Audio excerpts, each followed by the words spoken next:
Bonjour, je suis Cryptolyze et on va faire une vidéo sur Casper. Vous allez me dire encore, bah oui, mais elle est un petit peu différente. Encore parce que je vous ai déjà fait une première vidéo sur laquelle je vous explique le fondamental et l'analyse technique, comme on fait à notre habitude. Et là, c'est une deuxième vidéo parce que j'ai eu quand même pas mal de demandes et pas mal de questions sur comment acheter du Casper, où le stacker, comment le stacker, et ainsi de suite. Et donc, je pensais que c'était intéressant de pouvoir faire une vidéo là-dessus en vous expliquant où l'acheter, comment le stacker. Il y a plusieurs façons de stacker et comment choisir le bon, validateur si jamais on veut faire du delegate. Voilà, donc une petite vidéo complémentaire de la première. La première, je vous la link dans la description, de cette vidéo YouTube, de façon à ce que vous puissiez regarder justement mon point de vue sur, le projet Casper, à l'heure actuelle et la partie technique avec mes points d'entrée si vous souhaitez investir potentiellement sur du Casper. Petit rappel, je ne suis pas un conseiller financier, je vous présente mon point de vue et mes analyses techniques et mes analyses fondamentales. Globalement, c'est mon avis à moi que je mets à disposition. À vous de l'utiliser pour pouvoir créer votre propre stratégie par rapport à ça. Je vais juste expliquer un petit peu en amont Casper, qu'est-ce que c'est? Casper, c'est une blockchain qui, a une image qui est très forte dans le sens où, à la base, c'est un consensus qui a été développé pour Ethereum et qui s'est transformé en une seule et unique blockchain. Ils se vantent notamment d'être, à la pointe de la technologie et d'être le futur de la blockchain avec notamment, les, CBC Specification qui est leur principe de consensus, qui fait partie notamment comme étant un des plus, en fait, forts et résilients des blockchains à l'heure actuelle. En tout cas, c'est, l'image qu'ils nous donnent, par rapport à ça. Le projet en lui-même a, on va dire quand même un certain nombre de casseroles qui traînent derrière avec, des problématiques qu'ils ont eues au début, mais ça reste un projet qui est quand même à l'heure actuelle solide, malgré le fait qu'on a quand même très peu de nouvelles, très peu d'informations qui sont en train de se donner. Beaucoup de gens parlent de Casper parce que à l'heure actuelle, le cours est quand même très bas. Il y a eu une grosse pointe, très haut, au lancement à l'IDO et là, on est sur un cours qui est vraiment très, très bas et donc justement, les gens se posent la question: «Est-ce que, on va pump à un moment donné?» Et globalement, je pense que c'est ce qui attire un petit peu les gens dans cette, à acheter du Casper et qui ne savent pas forcément quoi en faire. Moi, par rapport à la première vidéo, je vous résume, je vous invite quand même à la regarder parce que c'est beaucoup plus détaillé que ce que je suis en train de vous faire et notamment une grosse analyse technique qui vous permettra de déterminer si oui ou non vous voulez rentrer et à quel moment vous voulez rentrer. Mais Casper pour moi, et ça je le reste, c'est un projet qui peut être intéressant, mais à l'heure actuelle, il y a quand même beaucoup de variables qui sont, dont on n'a pas en fait tout simplement d'informations par rapport à ça. C'est-à-dire on ne sait pas quel est vraiment leur roadmap, est-ce que, quelle va être vraiment la force de frappe qu'ils vont avoir? On sait que leur équipe, enfin qu'ils ont beaucoup de, en l'occurrence de partenariats, qui ont été effectués, des gros partenariats qui ont été mis notamment sur Ledgerlib. Enfin voilà, il y a un certain nombre de partenariats qui sont assez forts, mais est-ce que c'est des partenariats, plus de communication? Est-ce que c'est des vrais partenariats par rapport à la construction, de la blockchain? C'est des informations qu'on n'a pas, donc c'est un petit peu compliqué de pouvoir, se projeter. L'autre chose, c'est que quand même au niveau de l'équipe, on a, une équipe qui est forte avec, notamment, un hedge fund, enfin un directeur d'hedge fund qui est quand même derrière. Donc il y a, une certaine somme en fait d'investissement qui peuvent rentrer dans le projet et sustain le projet. Après le Casper reste une monnaie, qui va avoir vocation à avoir de l'inflation. Donc c'est un peu compliqué globalement comme projet et même si actuellement le prix est très bas, on peut se poser la question de, dans l'écosystème à l'heure actuelle des, blockchains, comment Casper va évoluer et justement est-ce que c'est intéressant de rentrer ou pas? Ça, c'est vraiment, je vous donne toutes les infos dans l'autre vidéo. Moi, je vous cache pas que je considère que c'est un projet sur lequel j'ai pas assez d'infos et c'est compliqué de me projeter. Si jamais, en l'occurrence, j'ai un petit peu de Casper dans mon bag, mais j'en ai un petit peu. Voilà, c'est pas quelque chose sur lequel j'ai mis, beaucoup, tout simplement parce que, si jamais il fait x100, c'est bien, mais si jamais il fait pas x100, bon, je serai très, très peu impacté. Si jamais il fait 60, je serai très impacté quand même dans tous les cas. Donc, c'est quelque chose qui peut être intéressant à mettre de côté et à oublier, mais surtout, au niveau de votre stratégie, pensez bien que c'est pas un actif qui est sûr et de toute façon, vous allez me dire: «En crypto, il y a rien qui est sûr». Oui, mais il y a des projets où on est plus sûr que d'autres. Là, en l'occurrence, on est sur un projet où on a très peu d'informations. Le fondamental, la technologie, elle est solide, mais derrière, on n'a aucune info et c'est très compliqué de se projeter sur l'avenir de Casper, même si le prix est quand même très, très bas à l'heure actuelle, donc ça pourrait être un point d'entrée assez intéressant. Donc cette vidéo qui a eu une intro beaucoup plus longue que prévu, a pour but principalement de vous montrer où acheter, du Casper, vous donner l'information au niveau de la doc, toute l'information qu'il donne. On va faire une partie ensemble et une partie où je vais vous, expliquer comment ça se déroule et je vais vous donner 2 méthodologies de stacking pour Casper, histoire de, rentabiliser un petit peu tout ça si vous le mettez en portefeuille. Alors, ne vous attendez pas à des taux pardon, aberrants. Casper, c'est entre 10 et 8 annuels, d'accord, en APY. Bon, vous allez me dire, c'est quand même beaucoup plus que le livret A, c'est normal, heu, mais pour de la crypto, ça reste quand même assez faible. Ça reste quand même mieux que du Cardano, c'est sûr, mais voilà, globalement, on reste quand même sur quelque chose qui est, assez ferme en termes de stacking et de possibilités aussi de yielding, hein. Malheureusement, on n'a pas trop, de possibilités dans la DeFi pour optimiser tout ça, sur du Casper. Si jamais vous avez, des petites choses, n'hésitez pas à le mettre en commentaire, hein, je ferai partager, bien évidemment, si jamais vous avez des idées ou, des plans intéressants.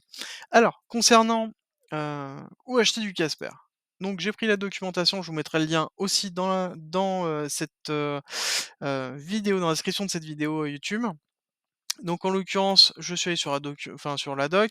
Ils préconisent CoinList. En effet, CoinList est un des rares exchanges à l'avoir à l'heure actuelle et avoir accès aux wallets. Donc c'est-à-dire vous pouvez acheter sur CoinList, notamment les Casper. Ensuite, vous allez dans, le panel de gauche de CoinList qui ressemble à ça, vous cliquez sur Wallet. Là, vous allez avoir les différents wallets.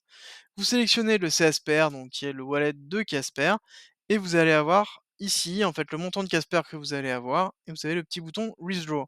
Donc ça va être retrait, donc en français, si jamais vous le faites. Ce retrait, globalement, si vous avez l'habitude d'utiliser un exchange, parce que CoinList, c'est un exchange, vous avez la possibilité de pouvoir ensuite rentrer votre adresse de portefeuille Casper. Donc le portefeuille Casper, c'est quoi? C'est simple, pour l'avoir, il faut aller sur Casper, cspr.live et vous allez cliquer sur Sign in. Là, vous allez avoir Casper Signer, donc qui est l'équivalent du wallet. Vous faites download le signer et donc il va apparaître ici. Donc on va voir le wallet qui se présente ici. Ensuite, il faut faire les manipulations tout simplement classiques de création d'un wallet. Donc, si vous avez déjà des wallets, que ce soit MetaMask, Phantom, que ce soit Ledge, enfin voilà, peu importe, vous avez déjà l'habitude de faire ça. Vous rentrez un password, vous définissez la méthode d'encryption et vous allez avoir une clé publique. Cette clé publique, bah, c'est le même principe que dans tous les wallets. C'est votre identifiant public sur lequel vous pouvez envoyer de la crypto-monnaie. Et en l'occurrence, une fois que vous cliquez ici sur retrait, vous allez avoir, comme d'habitude, hop, ça ressemble à ça, une petite fenêtre qui va s'ouvrir en vous disant voilà, vous avez tant de Casper, où est-ce que vous voulez l'envoyer? Et là, c'est votre adresse publique de votre portefeuille Casper que vous avez créé et vous envoyer directement.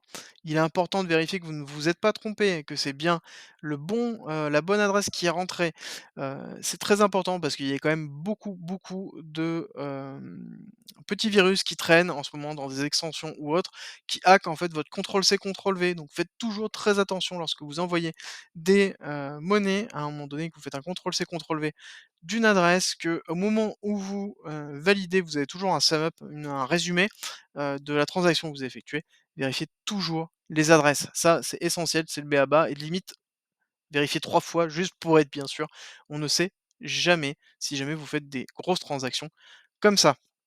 Donc en l'occurrence, là, vous allez envoyer le Casper. Il est important de savoir que environ la transaction peut coûter entre 1 et 4 Casper, donc c'est quelque chose à prendre en compte, entre cette transaction-là et le fait de pouvoir le déposer.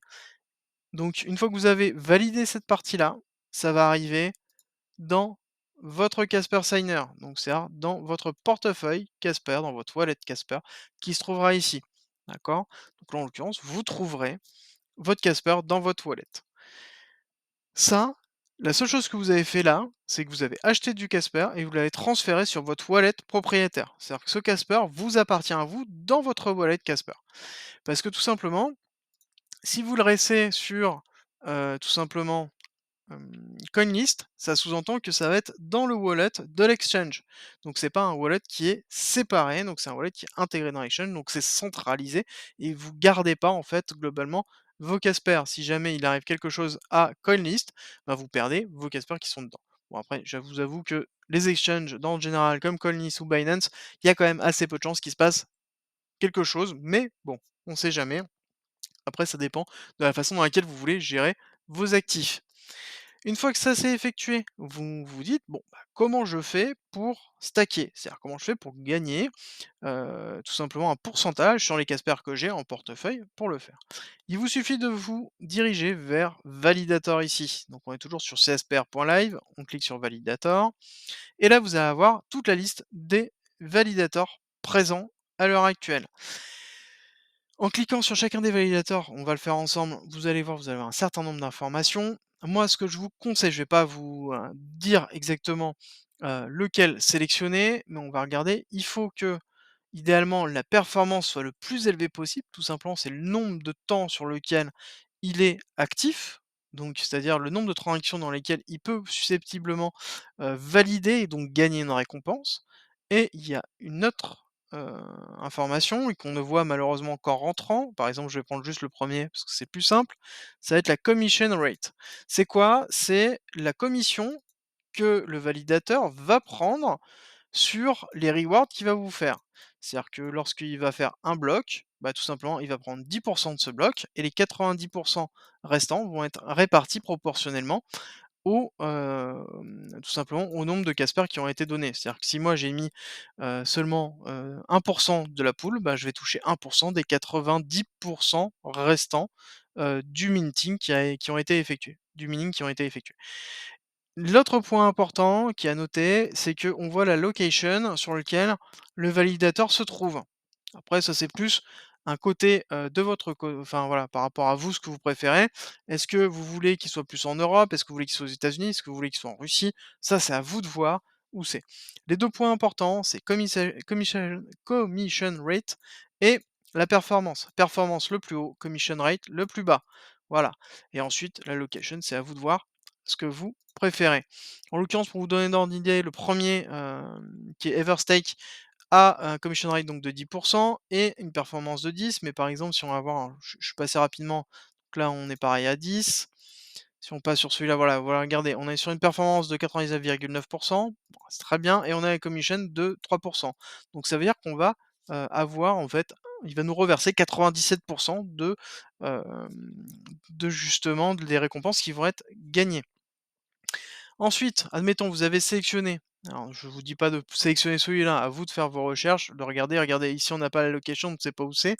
Donc bon, voilà, peut-être vous souhaitez le faire autrement, c'est à vous de voir comment vous préférez.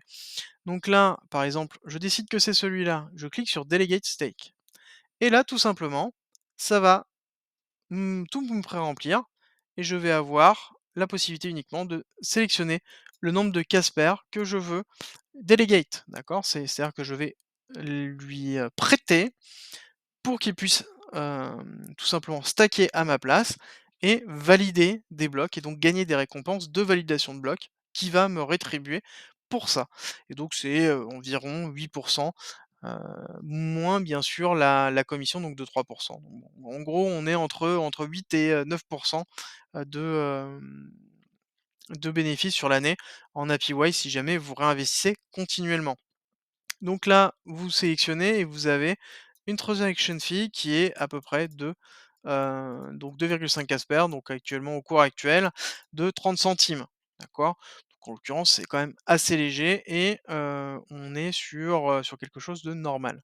Ce qui est important à savoir, c'est que normalement quand on fait du delegate, alors peu importe où on le fait, il y a toujours un certain temps avant de pouvoir le récupérer. Alors c'est pas que c'est loqué, c'est que tout simplement le temps que, le la fin de delegate se fasse et qu'on le récupère, des fois, il peut avoir un certain nombre d'heures et d'autres, blockchains, ça peut être un certain nombre de jours aussi, avant de pouvoir récupérer tout simplement ces, tokens et pouvoir les utiliser.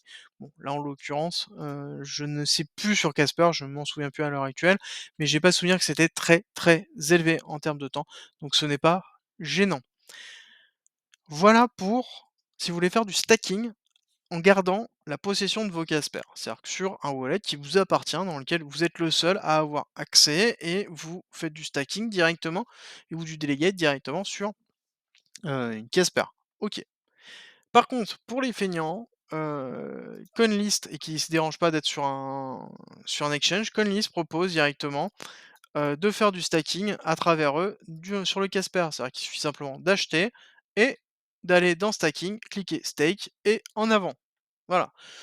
C'est simple, l'un dans l'autre, la reward, elle est à peu près identique. Je vais être franc que si jamais il y a 0,5 d'écart sur une année, vous allez pas le sentir trop, et que, bon là, par contre, le seul cas, c'est que on garde un exchange. C'est-à-dire que notre monnaie n'est pas dans un wallet séparé, elle est dans le wallet dans notre wallet de l'exchange. Donc après, c'est une question de choix par rapport à ce que vous souhaitez et à la notion de gestion de vos assets que vous avez. Voilà.